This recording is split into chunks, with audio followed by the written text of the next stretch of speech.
Ndani ya kuta za mji mdogo kabisa duniani, yani Vatican City, kuna kikosi kidogo cha walinzi ambacho kimeendelea kuvutia macho ya dunia kwa zaidi ya karne tano. Hawa ni Swiss Guard, walinzi rasmi wa Papa, kiongozi wa kanisa la Katoliki duniani, na tunaweza kusema kiongozi wa nchi ndogo zaidi ulimwenguni, yani Vatican.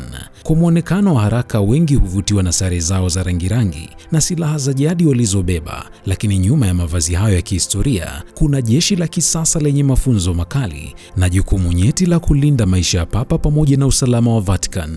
Katika video hii nitakueleza kwa nini walinzi hawa wanatoka Uswisi, nini kilichowapa heshima ya kumlinda Papa kwa zaidi ya miaka 500, na ni vigezo gani huangaliwa kwa mtu ili aweze kuchaguliwa katika kikosi hiki. Hivyo ungana nami kuanzia mwanzo mpaka mwisho wa video hii ili uweze kupata maarifa. Mimi naitwa Justin Shedi. Sasa twende kazi. Kikosi cha Swiss Guard kilianzishwa rasmi tarehe 22 mwaka 1506 wakati wanajeshi wa kwanza 150 kutoka Uswisi walipowasili Roma kwa mwaliko wa Papa Julius wa pili, na kuanzia siku hiyo kikosi hicho kimeendelea kuwapo kama walinzi rasmi wa Papa na makazi ya Vatican. Katika karne ya 15 na 16, wanajeshi wa Uswisi walijulikana barani Ulaya kwa nidhamu, uaminifu na ustadi wao wa kivita. Mataifa mengi ya Ulaya yaliwaajiri kama mamluki kutokana na sifa hiyo. Hivyo Papa Julius wa pili akaamua kuwachagua maalum kwa jukumu la kulinda kiti cha Papa, kwa sababu alihitaji kikosi chenye utii wa hali ya juu na kisichohusishwa moja kwa moja na siasa za Italia za wakati huo. Tangu kuanzishwa kwake, Swiss Guard imekuwa sehemu ya mfumo wa ulinzi wa Vatican. Ingawa idadi yao ni ndogo, wamekuwa wakihusika moja kwa moja katika ulinzi binafsi wa Papa, makazi ya kitume na maeneo muhimu ndani ya Vatican. Tukio muhimu katika historia yao lilitokea mwaka 1527 wakati wa uvamizi wa Roma uliojulikana kama Sack of Rome. Katika tukio hilo, walinzi 147 waliuawa wakimlinda Papa Clement wa saba, huku waliosalia wakifanikiwa kumfikisha salama katika ngome ya Sant'Angelo. Tukio hilo limeendelea kuwa sehemu ya kumbukumbu rasmi ya kikosi, na kila tarehe 6 Mei walinzi wapya huapishwa kuadhimisha sadaka hiyo. Katika kipindi cha zaidi ya miaka 500, Swiss Guard imepitia mageuzi mbalimbali, lakini dhamira yake kuu imebaki kuwa ile ile: kutoa ulinzi kwa Papa na kuhakikisha usalama wa Vatican. Kujiunga na Swiss Guard si jambo la kawaida kama kuomba kazi nyingine za ulinzi. Kikosi hiki kina vigezo maalum vinavyolenga kuhakikisha kuwa wanaojiunga wanakuwa na uadilifu, nidhamu na utayari wa kulitumikia kanisa Katoliki pamoja na Papa. Kwanza, muombaji lazima awe raia wa Uswisi. Hili ni sharti la msingi tangu kuanzishwa kwa kikosi hiki mwaka 1506 na linaendelea kuheshimiwa hadi leo. Pili, muombaji lazima awe Mkatoliki na mwenye sifa njema katika maisha ya kidini na kijamii. Pia muombaji anatakiwa awe amekamilisha mafunzo ya kijeshi nchini Uswisi. Hii ina maana kwamba tayari anakuwa amepitia mafunzo rasmi ya kijeshi kabla ya kujiunga na kikosi hicho cha Vatican. Umri wa kujiunga wa kawaida huwa kati ya miaka 19 hadi 30, na mtu huyu anatakiwa awe hajaoa wakati wa kujiunga, ingawa baadaye anaweza kuruhusiwa kuoa chini ya masharti maalum. Kigezo kingine ni afya njema ya akili na mwili pamoja na kiwango cha chini cha urefu kinachohitajika. Nidhamu, tabia njema na rekodi safi ya kisheria ni mambo yanayopewa uzito mkubwa katika mchakato wa kuchagua walinzi hawa. Baada ya kukubaliwa, walinzi wapya huapishwa kila tarehe 6 Mei, wakitoa kiapo cha uaminifu kwa Papa anayehudumu wakati huo, kiapo kinachojumuisha ahadi ya kumlinda Papa hata kwa gharama ya maisha yao.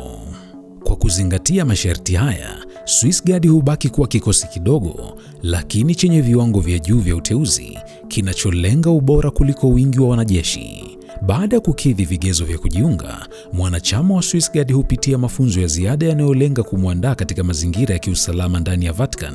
Ingawa tayari anakuwa amehitimu mafunzo ya kijeshi huko Uswisi, mafunzo ya Vatican hujikita katika ulinzi wa karibu, yani close protection, usimamizi wa umati, itifaki za kidiplomasia na taratibu za kiusalama zinazohusiana na kiongozi wa kanisa Katoliki.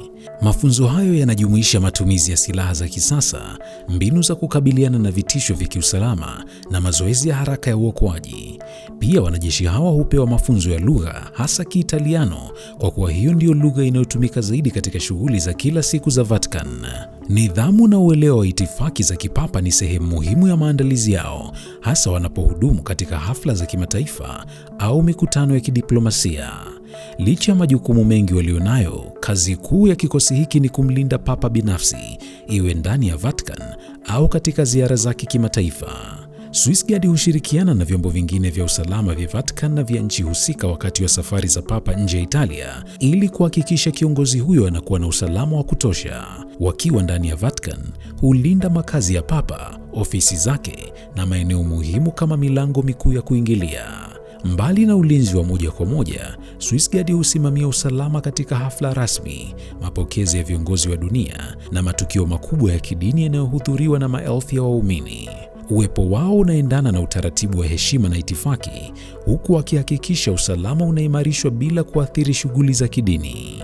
Miongoni mwa mambo yanayowatambulisha Swiss Guard duniani ni sare zao za kipekee zenye rangi ya bluu, nyekundu na njano, na watu wengi wamekuwa wakijiuliza kwa nini kikosi hichi huvaa sare za namna hiyo.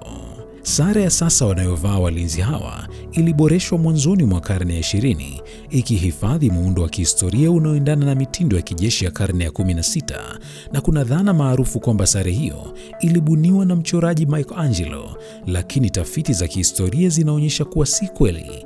Muundo huu uliopo uliundwa na maafisa wa Swiss Guard kwa kuzingatia kumbukumbu za zamani za mavazi ya kijeshi ya kipindi hicho.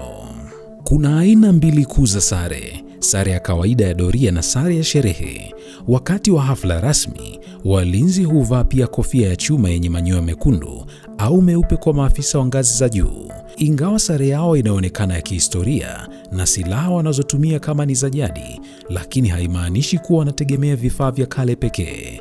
Sare hii ni sehemu ya urithi tu na utambulisho wao, lakini mifumo ya kiulinzi wanayotumia ni ya kisasa kama ilivyo ya majeshi mengine.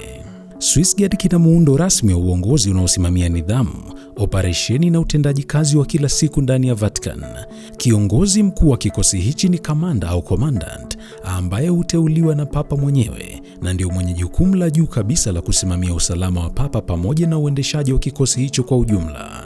Kamanda huyu anawajibika kupanga mikakati ya kiusalama, kuratibu mafunzo na kuhakikisha kuwa taratibu zote za ulinzi zinafuatwa kwa viwango vinavyohitajika. Chini ya kamanda kuna maafisa waandamizi, wakiwemo naibu kamanda na maafisa wengine wenye nyadhifa tofauti za kijeshi. Wao husimamia idara mbalimbali za operesheni za ulinzi, mafunzo, utawala na usimamizi wa rasilimali watu. Kikosi hiki kina idadi ya takribani walinzi 135. Ndani ya idadi hiyo kuna ngazi tofauti za kijeshi, kuanzia maafisa hadi askari wa kawaida. Kila ngazi ina majukumu maalum na mnyororo wa amri unaoeleweka wazi, jambo linalosaidia kuhakikisha mawasiliano na utekelezaji wa maagizo unafanyika kwa ufanisi mkubwa. Ingawa ni kikosi kidogo kwa idadi, muundo wake umejengwa kwa misingi ya kitaaluma inayofanana na majeshi ya kisasa. Maisha ya kila siku ya Swiss Guard yanafuata ratiba yenye nidhamu ya kijeshi, lakini pia yanaendana na mazingira ya kipekee ndani ya Vatican. Kwa kawaida, siku yao huanza kwa ukaguzi wa zamu na mgawanyiko wa majukumu. Walinzi hupangwa katika maeneo mbalimbali ya ulinzi, yakiwamo milango ya kuingilia Vatican, makazi ya Papa na ofisi muhimu za kiutawala. Wale waliopangiwa ulinzi wa karibu huwa tayari kuandamana na Papa katika ratiba zake za kila siku, iwe ni mikutano, ibada au mapokezi ya wageni wa kimataifa. Walinzi hawa kikawaida hawaruhusiwi kuoa pindi wanapokuwa katika miaka ya awali ya utumishi wao, lakini kwa wale wanaochagua kubaki muda mrefu zaidi katika kikosi, wanaweza kuoa baada ya kutimiza masharti fulani na kuendelea na huduma wakiwa na familia. Hata hivyo, maisha yao hubaki chini ya utaratibu wa kijeshi na kanuni za Vatican. Bila shaka umefahamu mambo mengi mazuri kuhusiana na walinzi hawa. Hivyo siku nyingine utakapowaona, usidhani kama hawa ni mapambo tu, bali ni wanajeshi waliopitia mafunzo makali kama ilivyo kwa majeshi mengine. Jina langu ni Justin Shedi. Jiunge nasi kwa kubonyeza neno subscribe, kisha alama ya kengele pembeni yake.